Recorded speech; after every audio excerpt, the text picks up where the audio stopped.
ఈ corona variant ప్రభావాన్ని చూపెడుతుంది అని చెబుతూ ఉన్నారు. Centre for disease control and prevention గణాంకాలు ఈ విషయాన్ని చెబుతూ ఉన్నాయి. నెల రోజుల వ్యవధిలో సుమారు 1500 మంది అమెరికాలో కరోనా కారణంగా చనిపోయినట్టుగా తెలుస్తోంది. మృతుల సంఖ్య మరింత పెరిగే అవకాశం ఉంటుంది అని చెప్తున్నారు. అయితే దీర్ఘకాలిక రోగాలు ఎవరిలో ఉంటాయో వాళ్ళు వీటి బారిన పడే అవకాశం ఉంటుంది అని చెప్తున్నారు. ఆందోళన అవసరం లేదు, గాబరా పడాల్సిన అవసరం లేదు, కానీ జాగ్రత్తగా మాత్రం ఉండాలి. మరీ ముఖ్యంగా ఎవరైతే దీర్ఘకాలిక రోగాలతో బాధపడుతూ ఉంటారో వాళ్ళు మరింత జాగ్రత్తగా ఉండాలి అని వైద్యులు సూచిస్తూ ఉన్నారు. దీర్ఘకాలిక రోగాలతో ఉన్నవారు కరోనా బారిన పడితే వాళ్లకు మరణాలు సంభవించే అవకాశాలు మిగిలిన వారితో పోల్చుకుంటే కొంచెం ఎక్కువగా ఉండే అవకాశం ఉంటుంది. కాబట్టి జాగ్రత్త తీసుకోండి, గాబరా ఆందోళన మాత్రం పడద్దు అని చెబుతున్నారు. అయితే ప్రస్తుతం వ్యాప్తి చెందుతున్న వేరియంట్ ఏంటో తెలుసా? ప్రస్తుతం ఈ వ్యాధి ఎక్కువగా వ్యాపించడానికి కారణం ఏంటో తెలుసా? ఆ వివరాలు ఇప్పుడు నేను మీకు చెప్పబోతున్నాను. నిపుణులు చెబుతున్న వివరాలే ఇప్పుడు నేను మీకు చెప్పబోతున్నాను. ప్రస్తుతం కరోనా వ్యాప్తికి కారణం NB181 వేరియంట్ అని అధికారులు చెప్తున్నారు, వైద్య అధికారులు చెప్తున్నారు. ఈ కారణంగానే కరోనా కేసులు అధికంగా పెరుగుతున్నాయని చెప్తున్నారు. ఇండియా, చైనా, ఆసియా దేశాల్లో ఇదే వేరియంట్ కేసులు నమోదవుతున్నాయి. అమెరికాలో మాత్రం కొంచెం మరణాలు ఎక్కువగా నమోదవుతున్నాయని.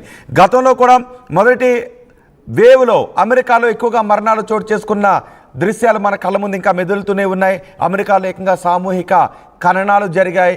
ఎవరిని ఎక్కడ ఖననాలు చేస్తున్నారో తెలియని పరిస్థితుల్లో అప్పుడు అమెరికా ఉంది. శ్మశానాలు కూడా దొరకని పరిస్థితి అమెరికాలో ఉంది అంటూ ప్రపంచవ్యాప్తంగా పెద్ద ఎత్తున ఆందోళన వ్యక్తం చేసిన సందర్భం కూడా మనం చూడొచ్చు. 2019, 2021 సంవత్సరాల్లో ఈ కరోనా అమెరికాను ఏ విధంగా అతలాకుతలం చేసింది, అమెరికా మాత్రమే కాదు ప్రపంచవ్యాప్తంగా ఏ విధంగా అతలాకుతలం చేస్తుందో మన కళ్ళ ముందు ఇంకా మెదులుతూనే ఉన్నాయి. అందుకే కరోనా అంటే మరోసారి ప్రపంచం భయపడుతోంది. అయితే ప్రస్తుతం నమోదవుతున్న కేసులు NB181 వేరియంట్ కారణంగా నమోదవుతున్నాయి. ఆందోళన, గాబరా అవసరం లేదు, కానీ ఖచ్చితంగా మాత్రం జాగ్రత్తలు పాటించాలి అని వైద్యాధికారులు సూచిస్తూ ఉన్నారు. మా ప్రతినిధి మధు ఉన్నారు పూర్తి సమాచారం అందించడానికి. మధు, భారతదేశంలో తెలుగు రాష్ట్రాల్లోనూ కేసులు నమోదవుతున్నాయి, కేసులు పెరుగుతూ ఉన్నాయి, పాజిటివిటీ పర్సంటేజ్ కూడా పెరుగుతుంది. అదే సమయంలో అమెరికాలో మరణాలు చోటు చేసుకోవడంపై ఆందోళన వ్యక్తమవుతోంది. అమెరికాలో కేసుల వ్యాప్తి ఏ విధంగా ఉంది? ఎగ్జాక్ట్లీ 350 కేసులకు పైగా నమోదై మృతి చెందినట్టుగా గుర్తించారు. కేవలం ఇది ఒక వారం రోజులనే కోవిడ్ తో మరణించినటువంటి వారి సంఖ్య కాస్త దీనిపైన ఆందోళన చెందుతా ఉన్నారు. ఈ దీంట్లో నమోదవుతున్నట్టు దాంట్లో కేసుల్లో ముఖ్యంగా చిన్నపిల్లలు, వృద్ధులు, తర్వాత దీర్ఘకాలిక రోగులు, దీంట్లో హై రిస్క్ గ్రూప్ వారికి కరోనా సోకుతున్నట్టుగా గుర్తించారు. ముఖ్యంగా వారికే ప్రాణ సంకటంగా మారుతుందనేటువంటిది నిపుణుల ఆందోళన చెందుతున్నటువంటి పరిస్థితి ఉంది. గత కొంతకాలంగా SB1.8.1 వేరియంట్ దీని వల్లనే ఎక్కువగా చనిపోతున్నారనేటువంటిది గుర్తించారు. దీనికి ప్రధాన కారణం రోగ నిరోధక శక్తి లేకపోవడం, ఇమ్యూనిటీ దెబ్బతినడం అనేటువంటిది చాలా రోజులుగా. ఇంకోటి, గతంలో అమెరికాలో వ్యాక్సినేషన్ అనేటువంటి చాలా తక్కువ స్థాయిలో వ్యాక్సినేషన్ అయింది. ఇప్పుడు కంపేర్ చేస్తే భారతదేశం, అమెరికాలో ఇక్కడ ఆల్రెడీ 2 డోసులు తీసుకున్నటువంటి వారు ఉన్నారు, బూస్టర్ డోస్ కూడా సిద్ధంగా ఉన్నటువంటి నేపథ్యం. కానీ అమెరికాలో వ్యాక్సినేషన్ చాలా తక్కువ కావడంతో కేసుల సంఖ్య నమోదవుతున్నట్టుగా చెప్తా ఉన్నారు. ఈ centre for diseases control and prevention వాళ్ళు చెప్తా ఉన్నటువంటి లెక్కల ప్రకారం వారం రోజుల్లోనే ఇన్ని మరణాలు సంభవించినట్టుగా, గత ఒక నెల రోజుల్లోనే వారానికి 350 వరకు కరోనా మరణాలు నమోదైనట్టుగా వాళ్ళు డీటెయిల్స్ చెప్పే ప్రయత్నం చేస్తా ఉన్నారు. చైనాలో కూడా మళ్ళీ ఈ కేసుల సంఖ్య పెరుగుతా ఉంది. తర్వాత ఇంకా ఆసియా దేశాల్లో కూడా ఈ కేసులు నమోదు కావడానికి రీజనే ఈ వేరియంట్ SB1.8.1. ఇది అత్యంత ప్రమాదకరమైనటువంటి వేరియంట్ గా చెప్తా ఉన్నారు. అసలు ఇన్ని కేసులు నమోదు అవుతున్నాయంటేనే జనాలు అప్రమత్తం కావాలి. ఈ వైరస్ ఆల్రెడీ మీ చుట్టూ దాపురించి, మీ చుట్టుపక్కల ఆల్రెడీ ఆవహించి ఉంది అనేటువంటిది జనాలు గుర్తించాలి, చాలా జాగ్రత్తగా ఉండాలి. గొంతు నొప్పి కానీ, బాడీ పెయిన్స్ కానీ, జ్వరం కానీ, దగ్గు, జలుబు ఇలాంటివి ఉంటే వెంటనే అప్రమత్తం అవ్వాలి. కానీ మధు, అమెరికాలో ఈ స్థాయిలో మరణాలు చోటు చేసుకోవడానికి కారణం ఏంటని చెప్తున్నారు. గతంలో కూడా మనం చూసాం అమెరికాలో పెద్ద ఎత్తున మరణాలు చోటు చేసుకున్నాయి.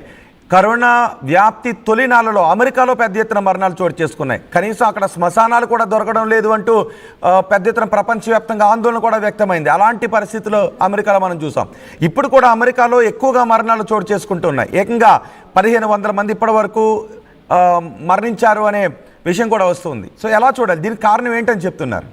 ప్రధాన కారణంగా చెప్తా ఉంది ఏంటంటే రోగ నిరోధక శక్తి లేకపోవడం, లోపించింది అని చెప్తా ఉన్నారు. తర్వాత ఇమ్మీడియట్ గా రెస్పాండ్ అయ్యి చికిత్స అందించేటువంటి సదుపాయాలు లేకపోవడం వల్ల ఈ కోవిడ్ ఇంత వేగంగా విజృంభిస్తుంది అనేటువంటిది డాక్టర్లు స్పష్టం చేస్తా ఉన్నారు.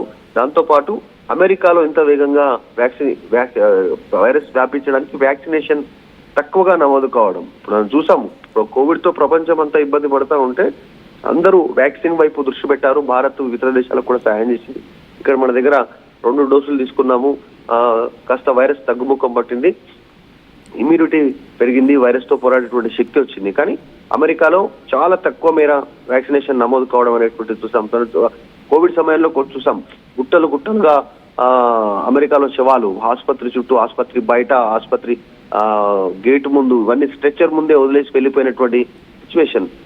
ఇలాంటి పరిస్థితే దీనికి ప్రధాన కారణంగా భావిస్తా ఉన్నారు డాక్టర్లు. ఇమ్యూనిటీ తర్వాత సదుపాయాలు లేకపోవడం అనేది చెప్తా ఉన్నారు. ఒక అమెరికాలోనే అనేక ప్రాంతాలు, ఇప్పుడు ఇంకా కొన్ని న్యూయార్క్ కానీ ఇంకా ఇతరత్ర రాష్ట్రాలకు సంబంధించినటువంటి అన్ని ప్రాంతాల్లో నమోదు కావడంతో ఆందోళన ఉంది, వాళ్ళు చెప్తా ఉన్నటువంటి పరిస్థితి ఉంది. రైట్ మధు, కరోనా వ్యాప్తి ప్రపంచవ్యాప్తంగా భయాందోళనకు గురి చేస్తోంది. 2019, 20, 21, 22 సంవత్సరాల్లో కరోనా ప్రపంచాన్ని ఏ విధంగా అతలాకుతలం చేసిందో, ఏ విధంగా చీకటిలోకి నెట్టేసిందో మనం చూసాం. ఇప్పుడు మరోసారి కరోనా విజృంభిస్తుంది. అయితే ఈ వేరియంట్, ప్రస్తుతం వ్యాపిస్తున్న వేరియంట్ NB181 వేరియంట్గా చెప్తున్నారు. ఇది గతంలో వచ్చిన వేవ్స్ కంటే ప్రమాదకరం కాకపోయినప్పటికీ ఎవరిలో అయితే దీర్ఘకాలిక రోగాలు ఉంటాయో వాళ్ళలో ఇది ఎఫెక్ట్ చూపించే అవకాశం ఉంటుంది. వాళ్ళలో ఇది కొంతమందిలో మరణాలు సంభవించే అవకాశం కూడా ఉంటుందని చెప్తున్నారు. కాబట్టి దీర్ఘకాలిక రోగాలతో ఉన్నవారు ఈ వ్యాధి బారిన పడితే కొన్ని విపరీత పరిణామాలు సంభవించే అవకాశం ఉంటుంది. కాబట్టి జాగ్రత్తగా ఉండాలి, ఆందోళన పడొద్దు, గాబరా పడొద్దు, కానీ జాగ్రత్తలు మాత్రం అవసరం అని చెప్తున్నారు. అమెరికాలో వందల సంఖ్యలో కేసులు, అమెరికాలో వందల మరణాలు చోటు చేసుకుంటున్నాయి. ఇప్పటికే 1300కు పైగా మరణాలు చోటు చేసుకున్నట్టుగా తెలుస్తోంది. దీంతో ఆందోళన వ్యక్తమవుతోంది. అమెరికాలో ఈ స్థాయిలో మరణాలు సంభవించడానికి కారణం ఇమ్యూనిటీ తక్కువగా ఉండడం, హెర్డ్ ఇమ్యూనిటీ లోపించడం అని కూడా చెప్తూ ఉన్నారు. వాషింగ్టన్, కాలిఫోర్నియా, న్యూయార్క్, వర్జీనియా రాష్ట్రాల్లో భారీగా కేసులు నమోదవుతున్నాయి. వృద్ధులపై ఈ వ్యాధి ప్రభావం ఎక్కువగా ఉండే అవకాశం ఉంటుంది అని చెప్తూ ఉన్నారు. Centre for disease control and prevention గణాంకాలు ఈ విషయాన్ని చెప్తూ ఉన్నాయి. నెల రోజుల్లో సుమారు 1500 మంది మృతి చెందినట్టుగా తెలుస్తోంది. మృతుల సంఖ్య మరింతగా పెరిగే అవకాశం ఉంటుంది. ఎందుకంటే ఒకవేళ ఎవరైనా దీర్ఘకాలిక రోగాలు ఉన్నవారు, వృద్ధులు ఎవరైనా ఈ వ్యాధి బారిన పడితే తగిన జాగ్రత్తలు తీసుకోకపోతే మరణాల సంఖ్య పెరిగే అవకాశం ఉంటుందని చెప్తున్నారు. ఈ వ్యాధి ప్రస్తుతం వ్యాపిస్తున్న వేరియంట్ ఏంటి అంటే NB181 వేరియంట్ కారణంగానే అధిక కేసులు నమోదవుతున్నాయని వైద్య అధికారులు చెప్తున్నారు. ఇటు ఇండియా, చైనా, ఆసియా దేశాల్లో ఈ వేరియంట్ కారణంగానే, NB181 కారణంగానే వ్యాప్తి చెందుతుందని చెప్తున్నారు. ఇటు తెలుగు రాష్ట్రాల్లో కూడా కేసుల సంఖ్య పెరుగుతుంది, పాజిటివిటీ పర్సంటేజ్ పెరుగుతుంది.